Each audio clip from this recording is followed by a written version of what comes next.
Delivery سے کچھ دن پہلے میں اپنی بیٹی کا خیال رکھنے لگی تو رات کو میرے داماد مجھے دوسرے کمرے میں بھیج دیتا، مگر بیٹی کہتی امی مجھے اکیلا نہ کریں، میں مر جاؤں گی۔ ساری رات مجھے بیٹی کے چیخنے کی آواز آئی۔ بیٹی صبح اٹھ بھی نہ سکی۔ بیٹی سے پوچھا تو اس کی آنکھوں میں آنسو تھے۔ وہ کہتی آپ میرا میڈیکل چیک اپ کروا لیں، آپ کو سب پتہ چل جائے گا۔ جب میڈیکل چیک اپ کروایا تو سر پر آسمان ٹوٹ پڑا، کیونکہ بسم اللہ الرحمن الرحیم۔ السلام علیکم، میرا نام آمنہ ہے، میں لاہور شہر کے رہنے والی ہوں۔ میرے والد برتنوں کے کارخانوں میں مزدوری کرتے تھے۔ میں اتنے پیسے کماتے تھے کہ گھر کی روٹی بھی مشکل سے پوری ہوتی تھی۔ ہمارا مکان بھی کرائے کا تھا۔ یہ تو اللہ تعالیٰ کا کرم تھا کہ مالک مکان بہت نیک اور شریف آدمی تھا۔ کبھی اس نے کرائے کی وجہ سے جھگڑا نہیں کیا تھا، وہ تو الٹا کبھی کبھار ہماری مدد بھی کر دیتا تھا۔ اللہ تعالیٰ نے اسے بہت نوازا تھا۔ اس کے اور بھی بہت سے مکان تھے جو اس نے کرائے پر دیے ہوئے تھے۔ ہم صرف 2 بہنیں تھیں، ہمارا بھائی کوئی نہیں تھا۔ میری بڑی بہن کا نام کلثوم تھا۔ جب میں 16 سال کی ہوئی تو میں نے میٹرک پاس کیا تھا۔ اس کے بعد سے میں گھر میں ہی بیٹھی رہتی۔ میری بہن کلثوم کی شادی بہت پہلے ہو چکی تھی۔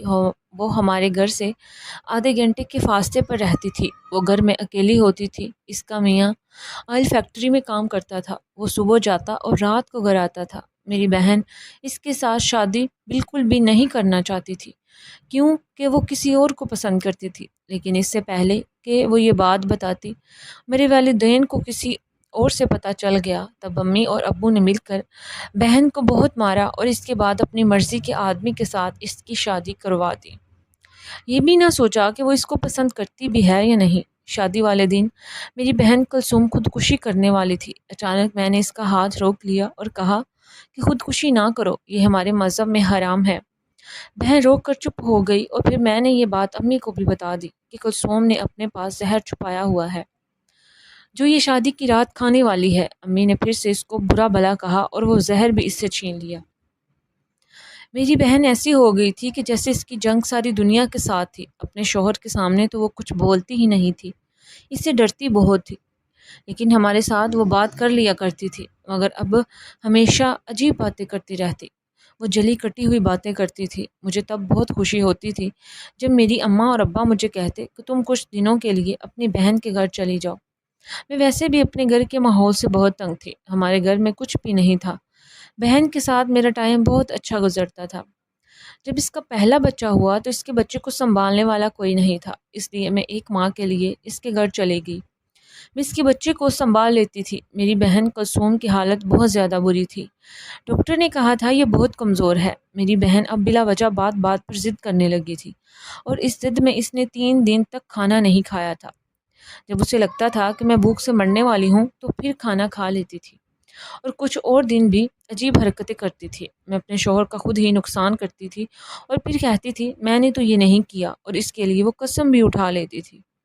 اسے کسی بات کا بھی ڈر نہیں تھا۔ وہ کہتی تھی جو میرے ساتھ ہونا تھا وہ تو ہو چکا، اب مجھے کسی بھی بات کا ڈر نہیں۔ جس آدمی کو میں کھونے سے ڈرتی تھی وہ مجھ سے چھین لیا گیا ہے، اور وہ تھا جس سے میں محبت کرتی تھی۔ وہ تو میرے ماں باپ کو بھی یہی کہتی تھی کہ آپ چھوٹی کی بھی شادی کر دیں، اس کو کیوں بٹھایا ہوا ہے؟ مجھے تو 17 سال کی عمر میں ہی قربان کر دیا تھا، اس کو کیوں 18 سال تک بٹھا کر بیٹھے ہیں؟ تب وہ کہتے تھے کوئی اچھا رشتہ مل رہا ہے، جیسے ہی کوئی رشتہ ملا تو آمنہ کی بھی شادی کر دیں گے۔ میں نے کہا آپی آپ میری شادی کے پیچھے کیوں پڑ گئی ہیں؟ میں نے آپ کی حالت دیکھی ہے، میں نے شادی نہیں کرنی۔ تب کلثوم آپی مجھے کہتی تم بھی تو پھنسو، میں بھی اس کی بیٹی تھی، تم بھی ان کی بیٹی ہو۔ مجھے انہوں نے کچرے سے اٹھایا تھا جو اتنی جلدی اور بنا چھان بین کے میری شادی کر دی، اور تمہارے بارے پر وہ اچھے رشتے کی تلاش میں ہے۔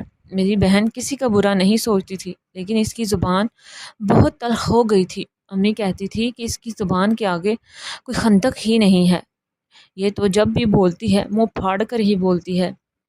جب اس کا پہلا بچہ ہوا تھا میں وہیں پر تھی۔ اس کے بعد کلثوم آپی کا دوسرا بچہ پیدا ہونے والا تھا، جب اس کا پہلا بیٹا صرف 10 ماہ کا تھا۔ امی نے کہا کہ بیٹا تھوڑا وقفہ ہی کر لینا تھا، اس طرح تو بڑی مشکل ہو جائے گی۔ تو انہوں نے کہا یہ بات آپ اپنے دماغ سے کیوں نہیں کرتی؟ تب امی نے کہا اس سے تھوڑی نہ ایسی باتیں کی جاتی ہیں، لیکن تم اس کو سمجھاؤ، اگر بچوں میں وقفہ نہیں ہوگا تو اس طرح بچے سنبھالنا مشکل ہو جائے گا۔ میری بہن کہتی تھی کہ وہ میری کوئی بات نہیں سنتا، اگر آپ لوگوں کو اتنی فکر ہے تو آپ لوگ ہی اس کو سمجھائیں، کیونکہ وہ میری بات نہیں مانتا۔ امی کہتی تھی کہ سارا قصور کلثوم آپی کا ہے، لگتا ہے اس کو خود بچے پیدا کرنے کا شوق ہے۔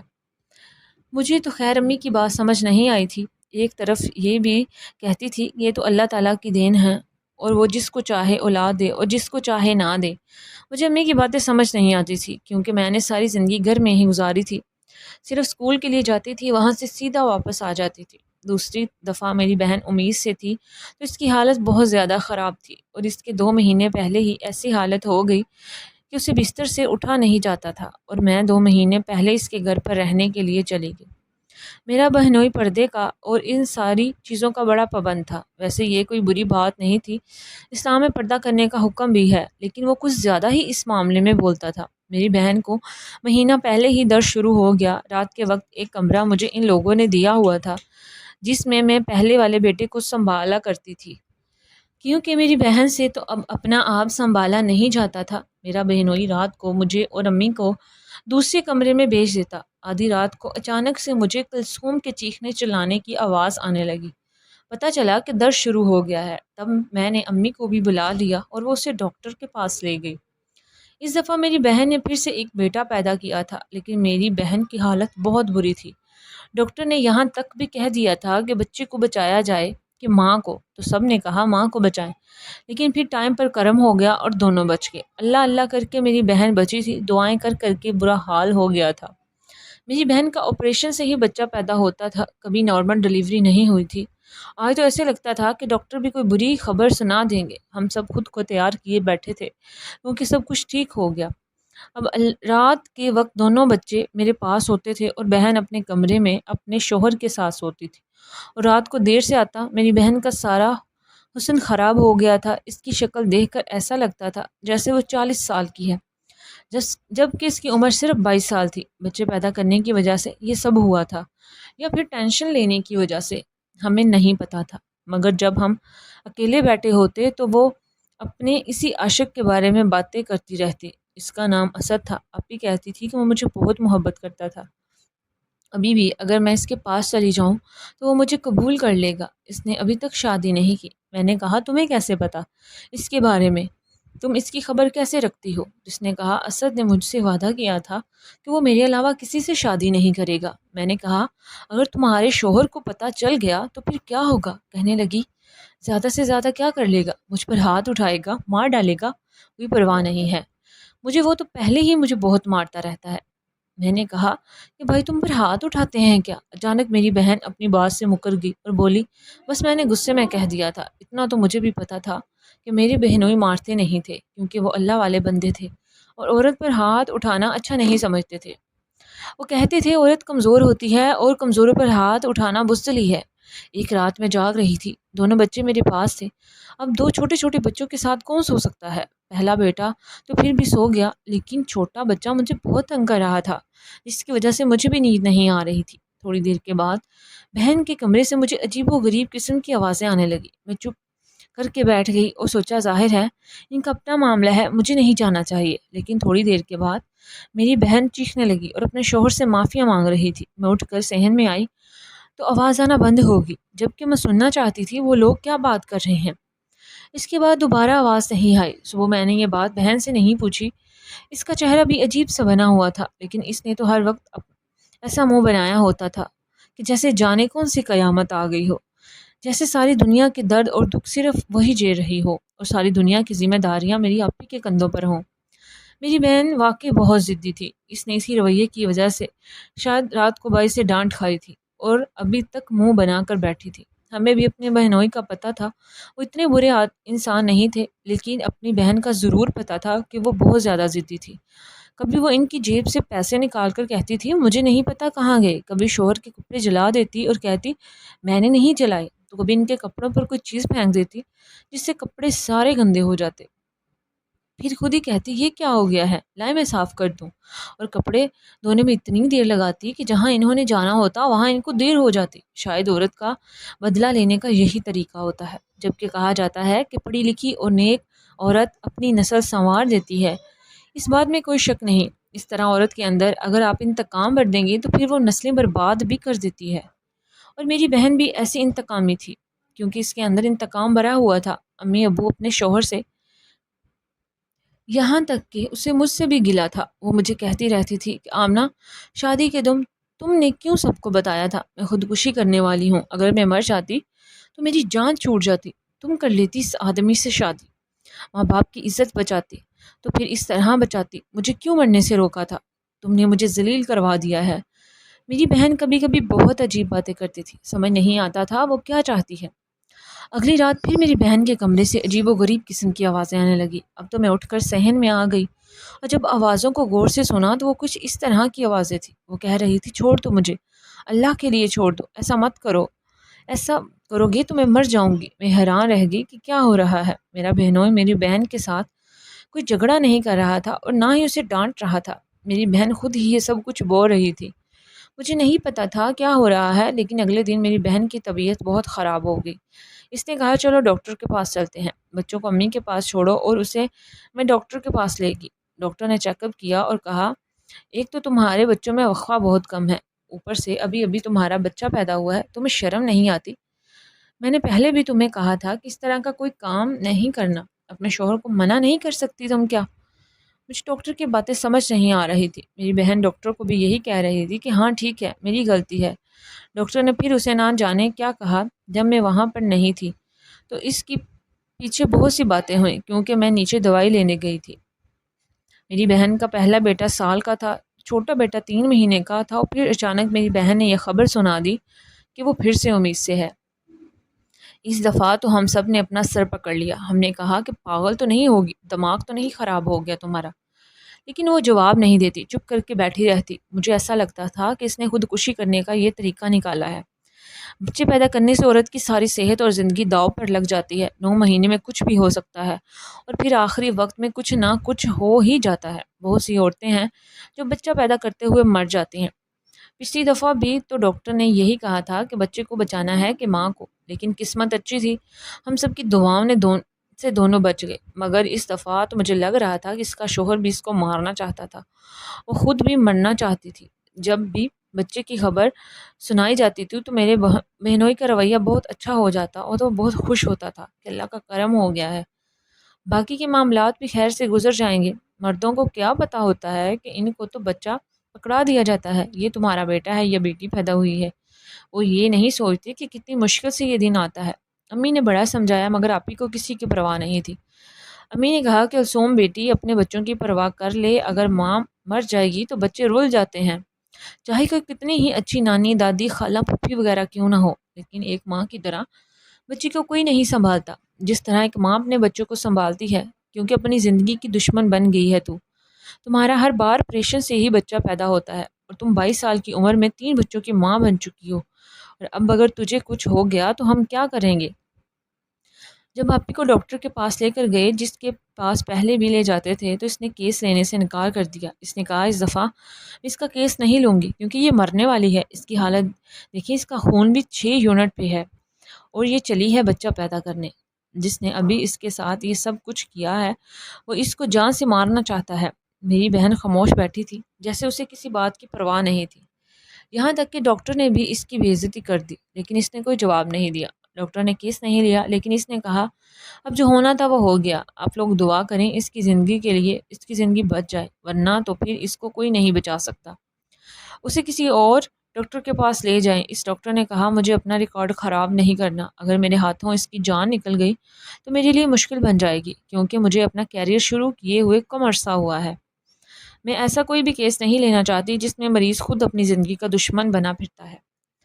ڈاکٹر کی بات بالکل ٹھیک تھی، مرتے تو سب اپنے ٹائم پر ہی ہیں، جس کا ٹائم پورا ہو جاتا ہے وہی مرتا ہے، لیکن ڈاکٹر کے اوپر یہ دبا لگ جاتا ہے کہ اس کے ہاتھوں میں اتنی عورتیں مری ہیں، پھر اس کے بعد اس کے مریض کم ہونا شروع ہو جاتے ہیں، اس لیے ہم کسی اور ڈاکٹر کے پاس چلے گئے تو اس کو یہ نہیں بتایا کہ اس سے پہلے بھی 2 بچے ہیں، تب جا کے اس نے کیس کو لے لیا، لیکن اس کا کہنا تھا ماں کی حالت بہت بری ہے۔ روز رات کو میری بہن کے کمرے میں عجیب غریب قسم کی آوازیں آتی تھی۔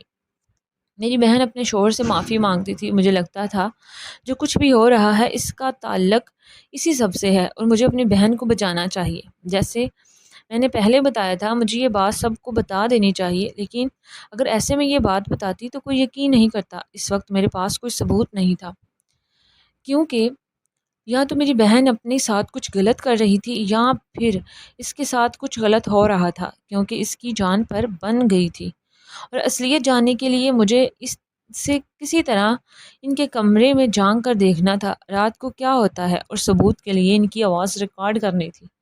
اور آواز کو ریکارڈ کرنا میرے لیے مشکل نہیں تھا، لیکن خالی آوازوں کے ثبوت سے کام نہیں ہونے والا تھا۔ رات کو جب وہ میری بہن کو مار رہا تھا یا جو بھی کر رہا تھا میں نے ریکارڈنگ کر لی۔ آواز تو میرے پاس ریکارڈ ہو گئی، اور اب دوسرا کام تھا کمرے کے اندر جھانکنا۔ میں نے ان کے کمرے کی کھڑکی پہلے ہی کھول دی تھی، کھڑکیاں صرف اندر سے ہی کھولی جا سکتی تھی، اور صفائی کے بہانے میں نے کھڑکی کو کھول دیا تھا۔ اب میں باہر سے اسے پکڑ کے آرام سے کھول سکتی تھی، جس سے آواز بھی نہ آتی۔ بچے دونوں سو رہے تھے، لیکن مجھے بہت زیادہ ڈر لگ رہا تھا، اور پھر جب میں نے اندر جھانک کر دیکھا تو میرے پیروں تلوں سے زمین نکل گئی۔ میری اتنی بہادر بہن جو سارے زمانے کے خلاف کھڑی تھی، کسی سے ڈرتی نہ تھی، اس شخص سے کیوں ڈرتی تھی؟ آج مجھے سمجھ آ گیا، وہ انسان نہیں جانور تھا۔ وہ تو میری بہن پر بہت بڑا ظلم کر رہا تھا۔ مجھے اتنا برا محسوس ہوا، میں وہیں پر بے ہوش ہو گئی۔ صبح آنکھ کھلی تو امی ابو سب موجود تھے۔ ویڈیو بھی میں نے تھوڑی سی بنا لی تھی، لیکن ویڈیو کسی کو دکھانے کے قابل نہیں تھی۔ امی کو یہ ویڈیو دکھائی تو وہ بھی حیران رہ گئی اور بہن پر غصہ ہونے لگی۔ اس نے پہلے کیوں نہیں بتایا؟ اس کا شوہر جو مولوی بنا پھرتا ہے، یہ تو مسلمان کہلانے کے قابل نہیں۔ میرا بہنوئی میری بہن کے ساتھ ایسا سلوک کرتا تھا جیسے وہ اس کی بیوی نہیں بلکہ خریدی ہوئی کوئی عورت ہے۔ جان بوجھ کر اس سے بچے پیدا کرواتا تھا، کہتا تھا مجھے تم سے 7 بیٹے چاہیے، میں خاندان میں اپنا نام پیدا کرنا چاہتا ہوں۔ یہ بھی کہتا تھا کہ اگر بچوں کو مارنے کے لیے کوئی گولی کھائی یا پھر کچھ کیا تو تیرے دونوں بچوں کو خود مار دوں گا اور تجھے بھی مار دوں گا۔ اور میری بہن بچوں کی خاطر یہ سب کچھ برداشت کرتی رہی۔ اس نے امی ابو کو سب بتا دیا۔ انہوں نے کہا اب تو بہت برا ہوگا، ہماری بیٹی جانور نہیں ہے جو ہم نے اس کے حوالے کر دی اور یہ اس کے ساتھ کچھ بھی سلوک کرے۔ ہم نے اپنی بہن کو بہانے سے گھر بلایا اور اس کے بعد اسے واپس بھیجنے سے انکار کر دیا۔ خلا کا نوٹس دے دیا۔ میری بہن نے جا کر عدالت میں کہہ دیا میں نے اس بندے کے ساتھ رہنا نہیں ہے، اب تو کوئی کچھ بھی نہیں کر سکتا۔ عدالت کا فیصلہ میری بہن کے حق میں ہو گیا۔ میرا بہنوئی غصے میں پاگل ہو رہا تھا، تبھی اس نے توہین عدالت کر دی اور جج صاحب نے اسے اسی وقت 3 سال کی سزا سنا دی۔ جب میری بہن کا تیسری دفعہ آپریشن ہوا تو اس کی جان تو بچ گئی، لیکن ڈاکٹر اس کے بیٹے کو نہیں بچا سکے، اور وقت ہمارے لیے بہت مشکل تھا۔ اسی طرح روتے روتے ہمارے 2 سال گزر گئے۔ ہم لوگوں نے وہ محلہ ہی چھوڑ دیا تھا۔ ہم نہیں چاہتے تھے کہ مزید بد مذہبی ہو۔ ایک دن وہی لڑکا ہمارے گھر رشتہ مانگنے آیا جس کے ساتھ میری بہن شادی کرنا چاہتی تھی۔ گھر والوں نے انکار کر دیا تھا، لیکن آج اس کا ہمارے گھر میں میری بہن کا رشتہ مانگنا ایسے ہی تھا جیسے وہ بہت بڑی مشکل کا حل آیا ہو، کیونکہ 22 سال کی عمر میں ہی میری بہن گھر واپس آ گئی تھی۔ امی ابو نے فوراً ہاں کر دی اور ان دونوں کا نکاح کروا دیا۔ اس نے کہا کہ میں بچے بھی رکھوں گا اور آپ کی بیٹی کا خیال بھی رکھوں گا۔ ایسی ہوتی ہے محبت دنیا میں، جہاں میرے بہنوئی جیسے جانور لوگ ہوتے ہیں وہاں اسد جیسے اچھے لوگ بھی ہوتے ہیں۔ لیکن یہاں ماں باپ کو چاہیے کہ وہ بیٹی کی شادی کرتے وقت یہ دیکھیں کہ انسان کیسا ہے، یہ مت دیکھیں کہ اس کے پاس پیسے ہیں یا نہیں، کیونکہ پیسہ تو آنے جانے والی چیز ہے، لیکن اخلاق اور تربیت سے بڑی کوئی چیز نہیں ہوتی۔ آج میری بہن اپنے گھر میں خوش ہے اور میری شادی بھی ہو گئی ہے۔ میرے ماں باپ بوڑھے ہو گئے ہیں، مگر اب ہماری زندگی میں سکون ہی سکون ہے۔ اگر آپ لوگوں کو میری کہانی پسند آئی ہے تو مزید اس طرح کی کہانیاں کے لیے میرے چینل کو سبسکرائب کریں اور ویڈیو کو لائک شیئر ضرور کریں۔